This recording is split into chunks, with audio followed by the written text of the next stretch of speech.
everyone, it's Michelle Lloyd here, founder of United Art Space, and today I am doing a live Q&A session. I just need to take a quick drink before I start. So, hold on.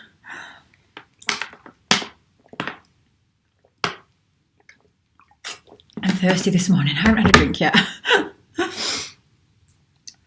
Workshop 2 has just gone out and it was a bit of a pain in the backside.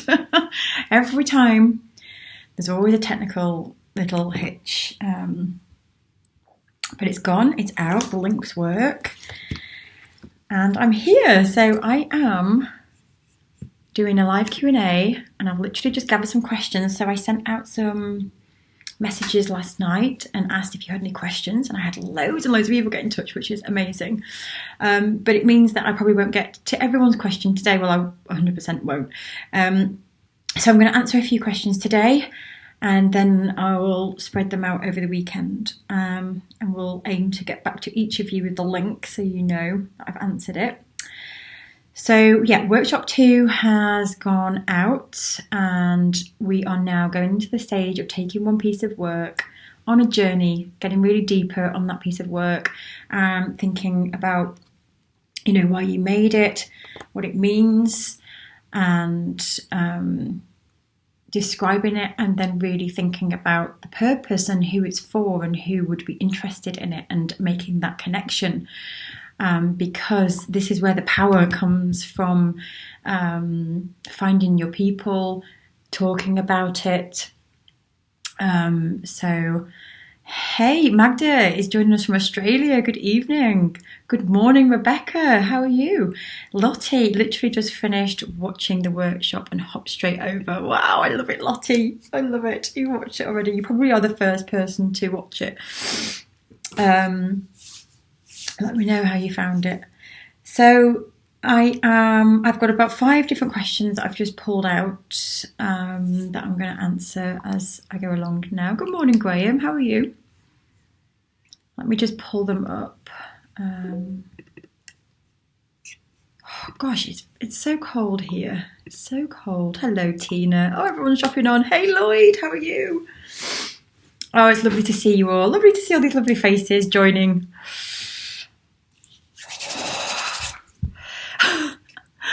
Right then, let me get going. So, the first question, and actually I love these questions because everyone has the same stuff. So all the questions. Hi, Judith. I'm excited for you, Judith. Judith's got a little exciting showing one of her pieces tonight. You will get on, Judith, with Lloyd. Lloyd's a portrait artist as well, and he's just got one of his pieces in an open.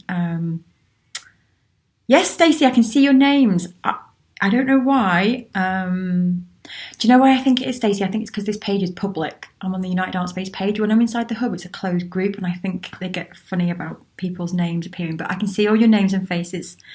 Thank you. Hello, Kelly. Lloyd, I'm pretty good. Really excited about a few opportunities that are coming up and happening at the moment. Yay! Oh gosh, I had a lovely message. Oh my gosh, who was it from? Oh, I'm really terrible with names. I'm so sorry. But someone messaged me not yesterday, but the day before, and just said, "Did you send some telepathy over to this island of Cyprus?" Because they'd watched the first workshop, felt really fired up, went and posted one of their pieces on their Instagram page and sold it within 10 minutes. And she said, it's never, ever, ever happened to me before. I've only ever sold 2 pieces of work before. She said there's something spooky going on. And it's funny because every time we run these workshops, I always get a story like that. I think last year it was Minnie, I think, or someone said, oh my gosh, I've just put this work on, it's sold, and that's never happened before. So it always makes me smile when I get those little stories. Lloyd is in the RWA Open exhibition. Yes. Good morning, Lacia. How are you? And Stacey's just making a start on your email list. Stacey, you are so good. You take action. I love it. So I'm actually dithering here. It's so cold. Right then, I'm going to get stuck into some questions, and I have not prepared these. I'm literally throwing myself in the deep end. I just copied and pasted them. So let's see what comes out of my brain this morning. Steve, and I love this question because I've seen it quite a lot, but I'm using Steve's question as an example, but I know lots of people have sent me questions around this subject. It's about organisation, motivation and prioritisation. Time management to create. I'm lucky that I have a part-time job, 3 days a week, 2 days to do my art. My good lady wife is the main breadwinner, and it was her suggestion when we relocated to do this. Wonderful. I take up the school run on my art days along with other bits and pieces, of course, but there are times when my productivity is all over the place. Hear you on that one. In fact, I wish I could show you around my desk at the moment. I tend to work best when I'm under pressure. Yes, I rush commissions, say. I'm not so good when I have lots of time on my hands. I think you're normal.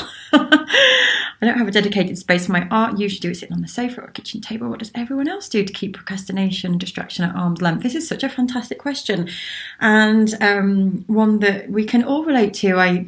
Let me know in the comments now if you ever felt like this. Definitely human instinct working under pressure. I think that maybe are some people that don't work well under pressure, but generally speaking, if we do have a deadline, then all of a sudden we have that motivation and that strive to get something done. All of a sudden we find time in our day that we didn't know we had, and we get up a little bit earlier and we manage to get things done. So let me just break this down first of all. So the time management thing, okay, because a lot of people have been saying as well, I've got so many things to do now, my head is buzzing, and I actually just don't know how to prioritise. So the way that I do that is definitely by having 2 places for my things to do. Because as creatives, our head's buzzing, and all the time I'm having new ideas for United Art Space, and as an artist you'll have new ideas for new works and things like that. So parking things in a sketchbook, ideas in a sketchbook or in some kind of book, just to get things out of your head. And week by week, it's a really good idea to just get really clear on what the big rocks are that you need to focus on this week, and everything else stops. So each month I print out a calendar, but I'm not very good digital, so I like to print out the calendar and then I like to write all over it. And at the beginning of every month, I print this out, and I then start to write down all the commitments that I have.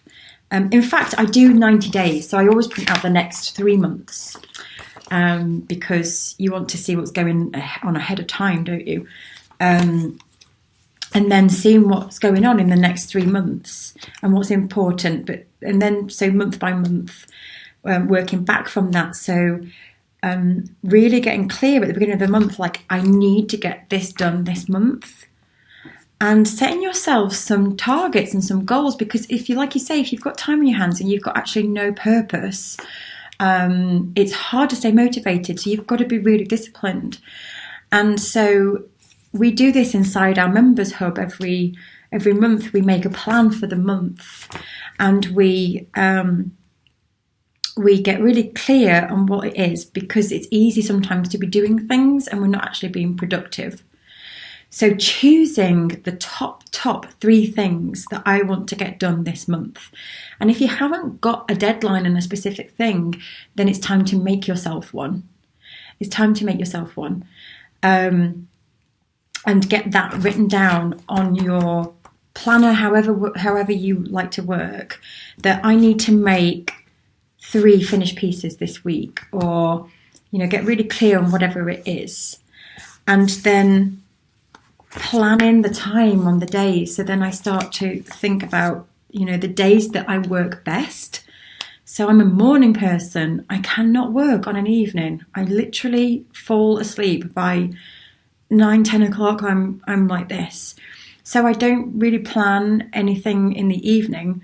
And all the stuff that I really need to get done when I'm fired up is in the morning. because that's when my brain is switched on. So it's identifying when you're kind of at work at your optimum time. And then you really have to play games with your mind.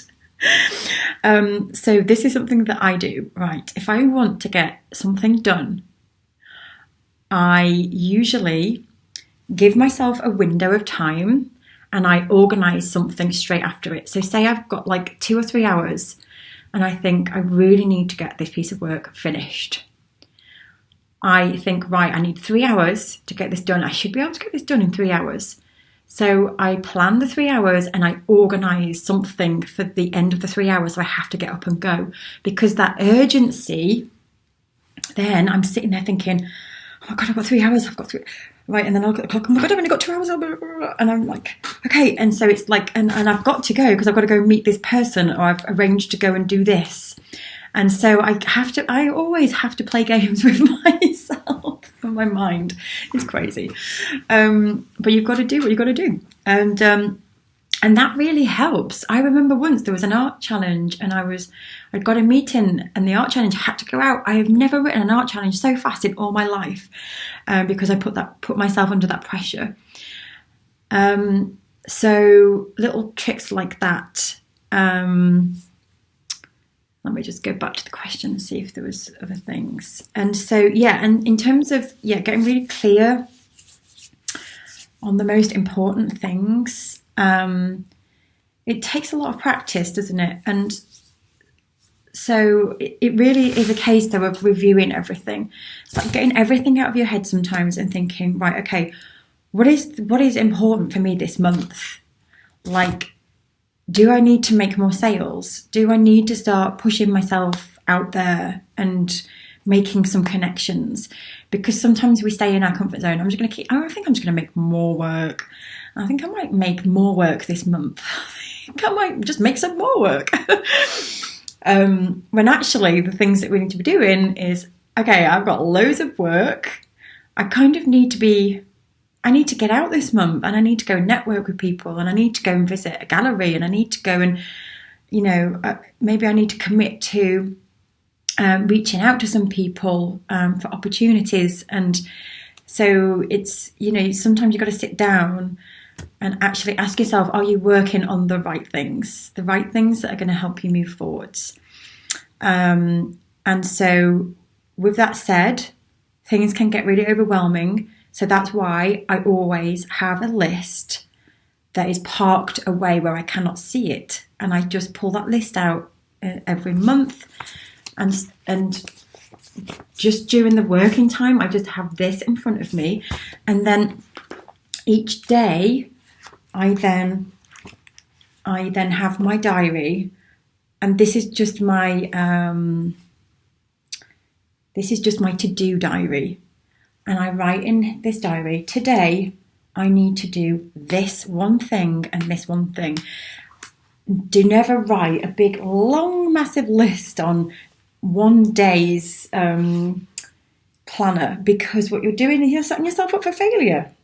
So Sharon, my friend, does this on hers. She creates a cross, and she has home, art, social, I don't know, health.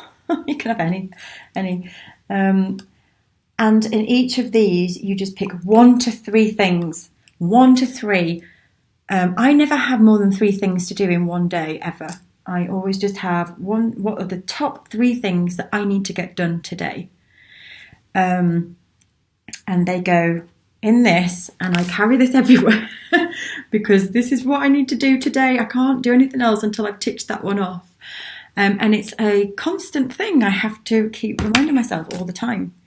So, and those days where you're doing maybe you've got a couple of hours where you've got to do lots and lots of different odd jobs. I've got to reply to this letter, and I've got to send this off, and I've got to send a thank you, then just, write all those little bits up. That's allowed, but never fill up like a massive sheet of paper with humongous things to do.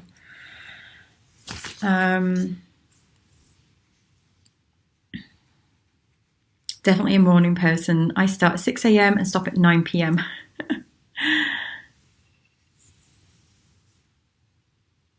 I love it. You are so organised, Michelle. Well,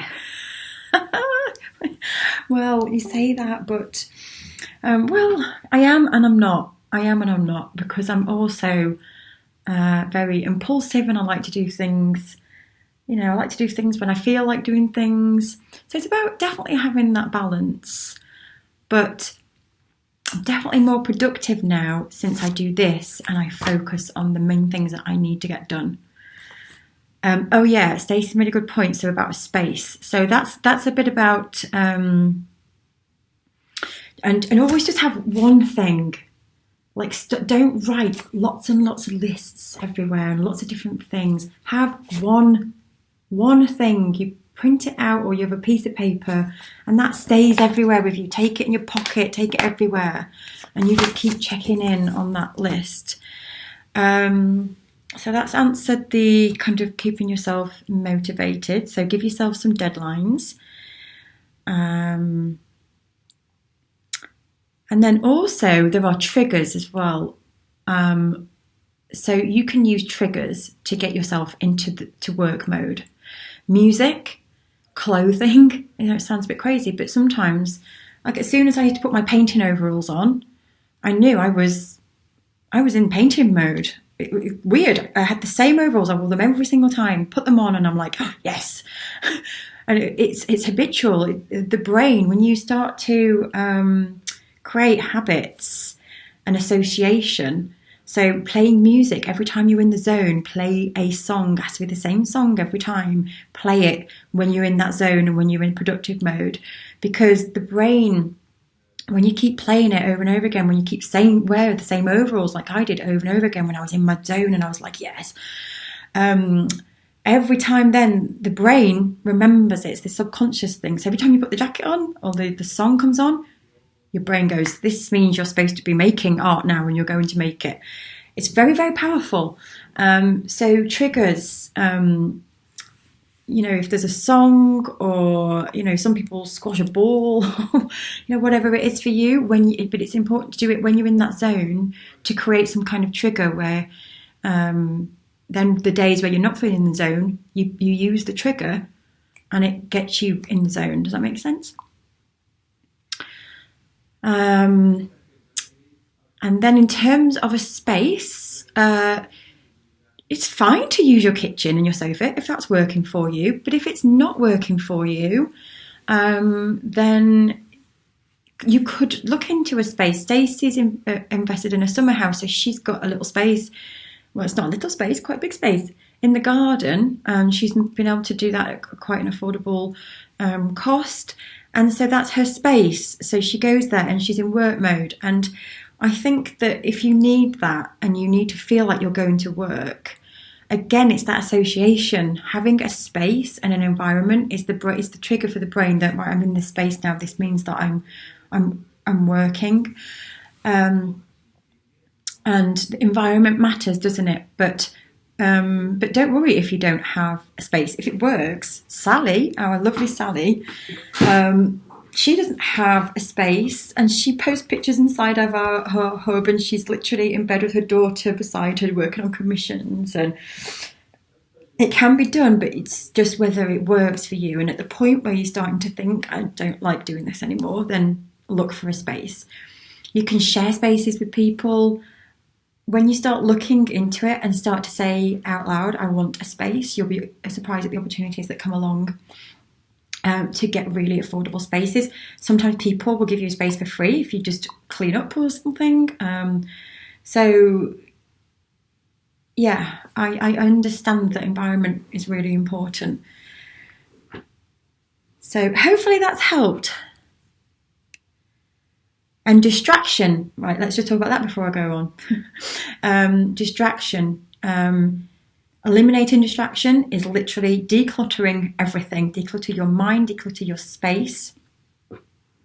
Now, if I've got something quite challenging that I want to do, I literally sit for 10 minutes before I do the thing, rather than launching into it, going, oh, I need to do this, I need to do this. I sit for 10 minutes in quiet and I imagine myself doing the thing that I'm just about to do. And I imagine myself doing it really well. and I imagine myself calmly sitting there, and I get it done by the time that I want to get it done by. And I really resisted this for a long time. So I just thought, I've got 10 minutes to sit doing that before. That's 10 minutes I could be doing the job that I need to do. But it helps so much. Because by taking that 10 minutes to slow my brain down and actually really get into the zone and imagine myself doing it, it makes me more productive. It's like the time spent on that is paid back by me actually just focusing. The mind's it's very powerful. It's very powerful, the mind. And so distractions, switch everything off, switch your notifications off, turn your phone off completely. Put headphones in to block out sound if you need to. That's another thing that I do. I block out my senses. So sticking earphones in really helps, because it's like that's another sense disappeared, so you're really tuned in then to what you need to do. I'm trying to think of anything else for distraction. But yeah, I think also if you stop all the distractions and really give yourself a time frame. I love setting a clock and I have 2 hours, go. And that's that thing of, and especially having something at the end of it that you've got to do. So you're not really thinking, well, I haven't really got 2 hours, because I know that I can just add another hour on at the end. Organising something at the end of that 2 hours, so you have to stop. Right, I'm going to move on to the next question, because I feel like I'm taking over that one. But I hope that's helped. And this is a great question. I'm struggling because I haven't got any pieces that I actually like. I like them when I'm doing them. Then a day, week or so later, I hate them. And if I see them a year or so later, I'm sometimes shocked, either thinking, oh wow, that's actually not bad, or oh my God, what was I thinking? It's rubbish. Does every artist go through hating their work? I also worry that if I ever sold anything, what if my paint dulls, fades, or things fall off? I would hate for this to fall apart after it was sold. How do people overcome this? Right, let's break this down then. So the first question, hating your work. Yes, I resonate with that. Let us know in the comments. Anyone else watching, do you ever feel like you make work, you love it, and then you finish it and you go, and then a week later you go, oh, and then a year later go, oh. I think it's completely normal. And so the main thing is you're liking it when you're working on it. So this is what keeps us driving as artists, because we have critical eyes and we look at our work and think, I really think I could have done something different with that bit, and maybe I should have used that colour there, or oh gosh, I'm a different person now. That's quite often what happens. A year later you look at your work and you're just a different person. So you're looking at that work because you made it. It resonates with you because you remember making it. So when you're looking at it a year later, you're looking at it with completely as a different person. And then sometimes, you might look at work that you didn't like, and then I look at it a year later and think, wow, I was being really hard on myself. That is really, really good. So all of those feelings are normal. They're absolutely normal. But what you've got to be careful of, let me just take a quick sip of my drink. What you've got to be careful of is, how can I put this? Spending too much time thinking, I don't like it, I don't like it, I don't like it.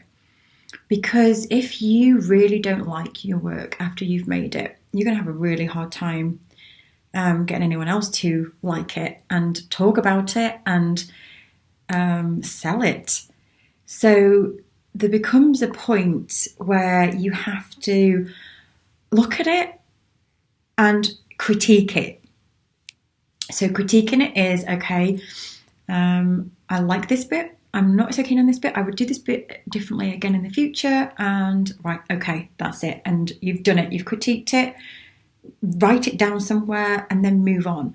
That work now becomes a piece of artwork that is no longer your decision to make on whether you like it or not anymore, because you've critiqued it and now it's going out into the world for other people to decide if they like it and to someone to enjoy it. And if they enjoy it and you don't, then that's not, well, that will always happen. There'll always be something that you don't like and other people absolutely love.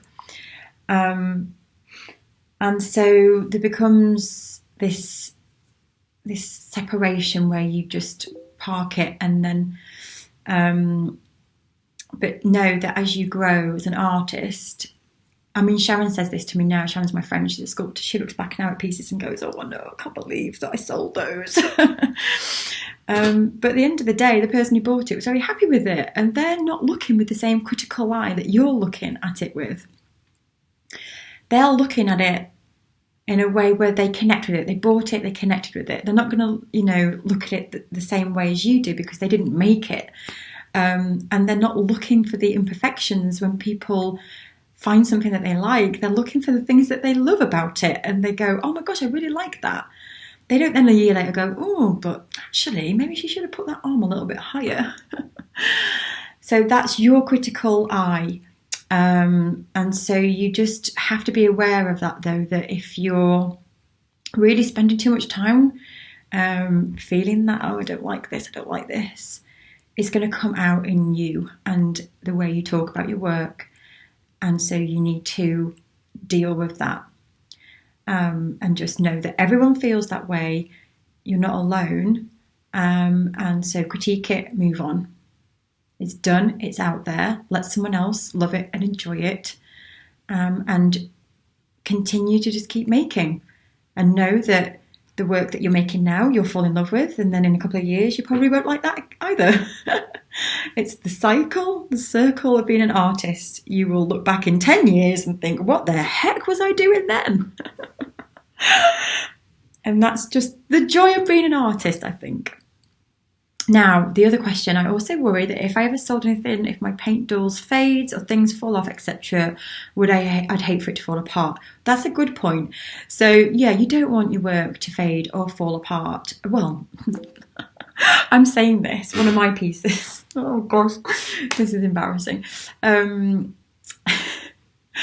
of my works, this again, it depends on your purpose as an artist. Some of my work was raw, unfinished, and it wasn't even framed. The canvas was ripped at the edges. They were hung on poles, and I didn't want them to be varnished and finished. I was this, I'm the artist, I don't want to do that moment. I'm laughing now because it's so cringy. I was really passionate about that work at that time, and I did not want to varnish it. I did not want to touch it. It was done, and for me, it was like, if you want to buy it, you buy it like that. And they sold with that in mind. I said, it will probably fade if you want to varnish it. That's up to you, but I'm not doing it. So that just reminded me of that. But that was me, and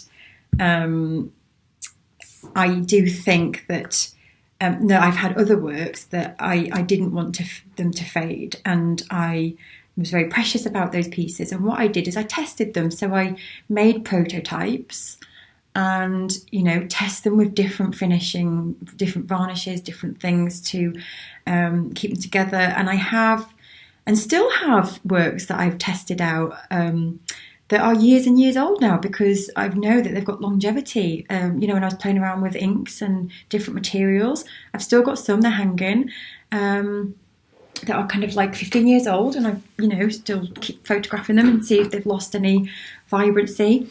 But the great thing today is there are so many tutorials and so many people that have already done all this testing for you.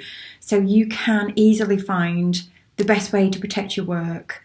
But if you are using pieces, more mixed media, that maybe things might drop off, then I definitely recommend making little prototypes and keeping them together and using them yourself to test, whether what you're using is holding them together. And if you are really worried about it, do what I did. You sell it with a disclaimer. So I sold mine with a disclaimer that I've not varnished this and I don't want to varnish it. So it might fade, and that's that's that. And it all depends on you as an artist. And but if you want your work to last, which it sounds like you do, then research, test, find the best, strongest materials, do your research, ask around, and just start testing them out. If anyone's got any tips, there's lots of artists watching. I'm sure people will start to comment on this.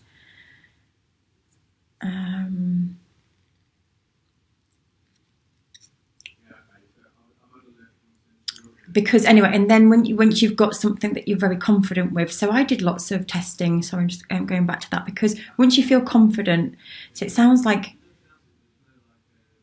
yeah, you've got this fear at the moment, and so you're scared that things are not going to work. So just do your research, and then once you feel confident that this is okay, then you'll just relieve all of that fear. So Laura's saying this is definitely an area that I need more information on. Maybe we need to gather. I'm going to write that down then. Maybe we look into that. Iona asked, is it true there are two categories of artists, the commercial ones and the ones who are not interested in selling, and for this reason get more chances to have their work exhibited in museums? It's a great question. So, okay. So there definitely are artists who are commercial, and so they're selling, yes. So this word commercial, though, can be misinterpreted or interpreted in many different ways, because commercial means to sell. So on the very basic level, a commercial artist sells their artwork. But then there can also be the interpretation of a commercial artist seeks to make work that is commercial. That could be then perceived as being more design orientated. So you're looking at trends in the market and the colours that are really current right now, and you're making your work more commercial to fit the current trends that people are buying. So there's lots of different meanings around that word commercial, but I just think of it in the sense of that people are making money from it. And so with that in mind, what I've just said is there are definitely two ways of thinking about the art, and that is making art, that you just want to make. You're not interested in what the trends are at the moment. You make art that, it's your voice. And then there are people that really love to just work to a brief. Maybe they've given a brief, and they're commercially minded. So that's usually in the sense of marketing at the moment, and they can create a nice album cover and understand customers, and they can make for a specific type of person. Does that make sense? So there's definitely two ways of thinking there. And then, like you said, there's definitely artists that don't want to sell. For sure, there's definitely artists that are making work because it's a statement, or it's a social, political, it might be to awaken people. So the purpose is not for it to be sold. It's to wake something up in people, or to get a message across in some way. Now, it doesn't mean that they might not sell. They might have other pieces that they sell, but the work was never made to be sold. And so they exhibit them because the purpose is to share that message, whatever that message is. And work in museums, the non-commercial, so when you go to a non-commercial museum, they're usually the ones looking for the work that has a message, has a strong message. It's not intended to be sold. It's to create a conversation and to evoke a message. So that kind of establishment is looking for something different, whereas a commercial gallery has the intention to sell, and so they're looking for works to sell to their customers. So they're looking for something very specific that they know, oh, okay, yeah, I can definitely sell this to my people. So there's definitely two, I think you're right, there's two different purposes, but it doesn't mean that artists can't do both, but there's maybe two purposes behind the work.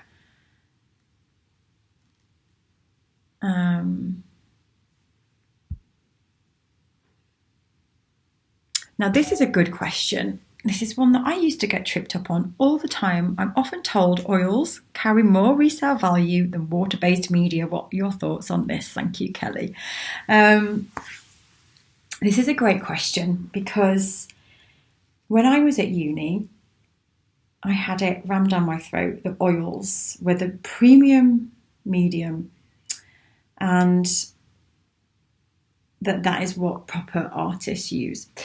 And don't get me wrong, oils are fantastic. They are fantastic. And, they're beautiful, they're smudgy and oily and lovely and smelly. And so I think historically, years and years and years and years ago, that yes, oils were a premium because they were a premium. It was more expensive and maybe more technically challenging to use. The process, the drying process and things like that. So it was, deemed as, you need to know what you're doing. You need to know how to use them. But today, there are so many materials now, and I don't see any difference. Now, you're saying resale, so there could be, if you're talking about works that are being auctioned off from historic time, then oils might fetch more. If you're talking about in today's current market, artworks that are selling now from contemporary artists, then there is no difference. I went to an art fair recently and was looking at all the different artworks, and there were many oils that were £3,000 to £4,000. I was in the UK. Turned a corner and saw a beautiful. Now, what was it? I think it was actually charcoal. And I think I was going to say it was mixed media. I think it was just charcoal, framed, and that also was £3,000, the same as the oils that were just literally around the corner, and it had the red dot on it. And as I was going around, I started to look at that comparison against oils, and there was lots and lots of different mediums, and definitely on a par with oils. So there was absolutely no difference. Now, there might be some galleries, for example, that argue this point because they might have a clientele that like oils. And so they might say, I can't sell inks because my clients like oils. They're specifically seeking out paintings in oils. Some people like to buy oils. So in that particular gallery, then the price of oils might be considerably more expensive than inks because they don't have a customer that wants the inks. But take these works into an art fair where you've got lots of different people, then they're the same. Does that make sense? It all depends on context. It all depends on where the work is and who's going to pay for it. Because at the end of the day, a work is worth what someone is willing to pay for it. If someone or a big group of people love ink work, they love it, and they are, and it's in context in an art space with high-end artworks, that are £3,000, and they go there and they think, well, yeah, I want it. That's going to go really, really nice in my dining room.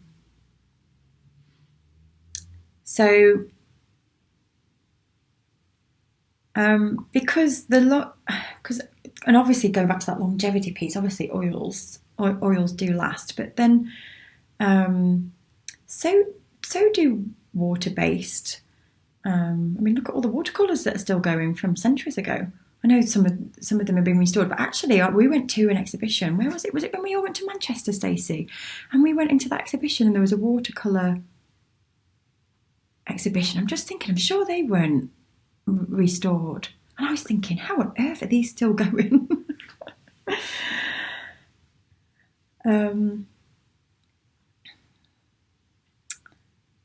So yes, hopefully that answers your question. So focusing on the what. So I've had lots and lots of people asking me, and I don't know if I've got the answer to this one actually right now. I've got lots and lots of people asking, tons of people asking. In fact, I'm thinking that I need to create a lesson on this. Is when you've got so many ideas and you know you've got to start focusing down. So I think the reason why I'm getting lots of questions on this is because I've asked in the workshops for you to choose one piece of artwork. And there's a reason that I've asked you to choose one piece, because it does it starts to get, especially those people that are all over the place and struggling to focus on something, it's hard, and then it gets you thinking, okay, what do I want? And that's why I'm doing this. This is why you're choosing one piece. It's hard. It's a hard task. But it gets you thinking, what is it that I want to do? And that's why now I'm getting flooded with questions going, I've realised that I need to focus down, but I don't know how. And so when you have lots and lots of different passions, and maybe you've got like this passion for florals, but then you've got this like thing going on with memories, and I also like this and that, and it gets really confusing. It really does. So this is a big subject. It's a really, really big subject, and it's too big to answer right now. But the biggest bit of advice that I can give, I think, is this is what I do. So I mind map. So instead of sitting it all inside your head, I create a mind map. Do you all know what a mind map is? So you just write a circle and draw a circle in the middle. What do I like? And then start to branch out. And so I draw a big mind map. I like to do it in my big sketchbook. And then I start to go, I really like old buildings that are kind of decaying. And I really love the boundaries between representational and abstract, and I really love clashing colours, and I really love leaves. And this is my mind map at the moment. I think I need to do one actually. And so I mind map all of this out so that you can see it all in front of you, and then you start to make relationships. Think, oh, actually, this ties in with this. Because sometimes you can think of things as being very separate, but there's a relationship between them sometimes. So when you start to mind map, you start to think, well, actually, this decaying building here, maybe it relates to this abstraction that I'm interested in. And so you start to see it all. And so then what I usually do then is start to circle the main things that are standing out, because you can't do everything. You just can't do everything. And so then pulling out some kind of thread that is just really standing out to you when you do your mind map, really, really standing out, and roll with it for 90 days. That's what I tend to do, is work to 90 days.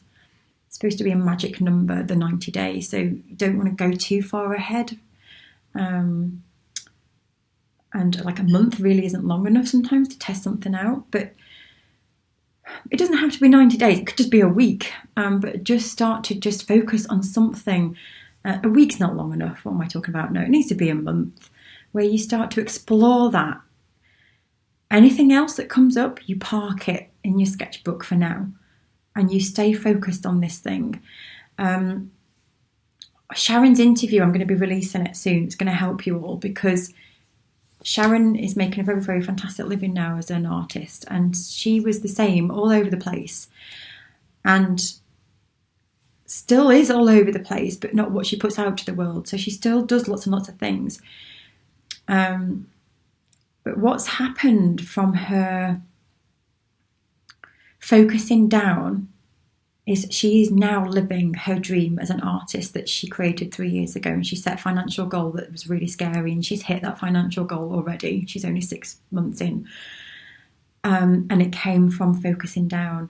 And so sometimes what you've got to ask yourself is, when you're getting in your own way saying, but I would like to do all of this stuff, I'd like to do it all, is in 3 years' time, do you want to still be doing all that stuff and not selling anything?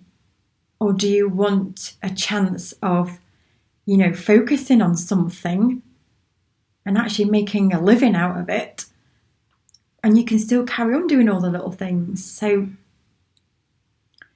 I think sometimes it is hard when we're so passionate and we can't. The answers are in you, though. The answers are in you. So when you start to look at your mind map, the danger is sometimes, and I see this, people start asking other people, what do you think I should do? What work do you think I should do? And it's so dangerous because you're the only one that knows. And you can ask people for advice, and sometimes the conversation will make you think, oh yeah, actually, no, I really do like that. So there's nothing wrong with that. Nothing wrong with having the conversation and just saying, can I talk to you about this? I've got these 5 million ideas and really just kind of don't know which way to go. And then they go, well, how does this make you feel? And so that is fantastic. But saying to someone, decide for me, please, which one should I do? Don't ever do that. It's in you. The answer is in you, I promise you, because we have this joke where we go into our mind palace. So when you're feeling like this, do your mind map, pick out the threads and think, right, I need to choose one of these. What is it? Ask yourself. Take away the distractions. Again, I like to sit with my eyes closed and I ask myself, which one do I want to do? Switch everything off and just sit with that question in your head and don't think about anything for 10 minutes and just see the answers to my questions come up when I turn my brain off and just sit with my eyes closed. I promise you, I go, oh, it's that, because the answers are there. It's the noise in the head. Noise in your head, the clutter blocks the answers from coming through. So when you create that space, all the answers start to come. And I'm talking physical space as well. Go and sit in a field or get out of the house if it's a tip, because you need that space around you physically, and then also just that space in your head. Switch everything off. And then if you're still finding the answers aren't coming, just sit with it for a while. If you're filling your head with questions all of the time, oh, what am I going to do? What is it? What is it? What is it? What is it? It fills the head with blah. So release things, let everything go, and just sit and connect and have maybe just have your work in front of you. But sometimes even that can be overwhelming, when you've got everything and you're like, oh. So just take it all away and just sit with just your few notes, your mind map in front of you. Hopefully that's helped. I'm going to leave it there because I know lots of people are going to be watching the replay, so I don't want to ramble on too much. So I'll be back tomorrow. Now hopefully I'll be on at the same time, but I have to do gymnastics. I don't do gymnastics, my children, classes and things like that tomorrow. So I hopefully will be on at the same time. Lots and lots of, let me just quickly look at the comments before I go, and then I will be back tomorrow with some more Q&A. Has this been helpful for everyone? I literally do not have any time to do anything besides paint, draw and deal with my other business. I know I need to be more disciplined, but I have to try and make time for the lessons and other valuable stuff that there is in there. Yeah, you do, Lloyd. Love it. Yeah, just even. But oh gosh, know this that sometimes it's seasonal. I'm seasonal. Sometimes I can work, and on Tuesdays, for example, like a month ago, Tuesdays was my learning day. So on a Tuesday night, my husband's away, and I would sit and learn. So I'm doing classes as well, and I sit and I learn. And that was I like to do habitual things like every week. So this is on a Tuesday is my learning day. So if you can create habit, I know it's boring, but it helps. It really does. Mondays is my admin day.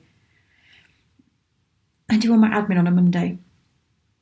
Thursdays is my day usually inside the hub where I catch up with all my members and I help them. And so I tend to have Tuesdays, Wednesdays is my productivity. That's when I make. That's when I'm in my making. Friday's my art day. So I tend to have habits. But don't get me wrong, they go out of the window. So that's usual. So it's nice to have a base because that's what I fall back on when I want to get back into my routine. At the moment, my routine is out of the window because I'm doing these workshops. I'm like, I don't have my learning time at the moment. So it's seasonal. So think of it as season. So when you slip off, I'm not beating myself up because I'm not having my Tuesday learning and my Monday admin day because I'm in a different season at the moment. I'm in a season of sharing these workshops and doing all of this. So everything else just slips. The housework slips, everything slips. And that's okay because I'm in my season. And I know that when I come out of this season, which is going to be soon in a few weeks, I'll get back into my routine again. Mondays is my admin day, Tuesdays is my learning day. And I'm not even worrying about that at the moment because I'm in a season. Sometimes your season might just be making. So this is Sharon, how Sharon works. She has making seasons where she goes into the studio, she makes. She doesn't do anything else. She's in making mode. Then she comes out of that season of making and goes into selling mode. Right, these need to go into this exhibition. These have got to go into this exhibition. I now need to be all over social media. I'm going to be selling. I'm selling here. I'm selling there. I'm talking about all this art that I've just made. And she's not worrying about making because she's in a new season. And everyone works differently. But I find seasons are really nice way of knowing that you don't have to worry about that stuff at the moment because I'm focusing on this right now. And I will come back to that when I've dealt with this season. Jim, I've actually been making more time for my art recently. I think uni gave me a push, and helped me realise I need to make time for myself whenever I like it or not. Yeah, you do. And sometimes we just need that push, whatever it is. I really want to discuss my uni project idea with someone. It's a big idea, and I think I just need to talk about it and figure it out. Yes, totally find someone. Go and talk to one of your tutors. Go and talk to all the other students. Start to make connections with the students. I really advise to do that. They were the best times, really having those. Oh, I miss them so much. Oh, it's bringing back memories. All those times when you sit in your studio chatting with your buddies and, and if you haven't been to uni, that's why local art classes are so fab because you go to the art classes and I swear you go, it's not for the making, you just want to talk to these people about what you're making. So yeah. Do you use EOS? Just as you are talking about 90 days and rocks. I don't. Kelly, tell me, what is this EOS? I've never heard of that. No, I haven't heard of that. Tell me what it is. I'd love to know.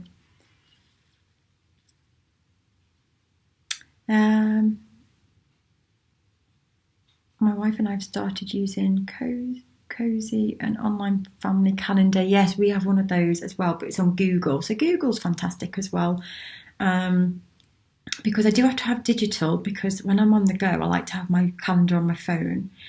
So I do have digital. And we have a calendar. I have a calendar synced with my husband as well, so that's good. So there are plus sides to digital, but I still just love having handwritten stuff. I know it's not good for the environment, but I just love it.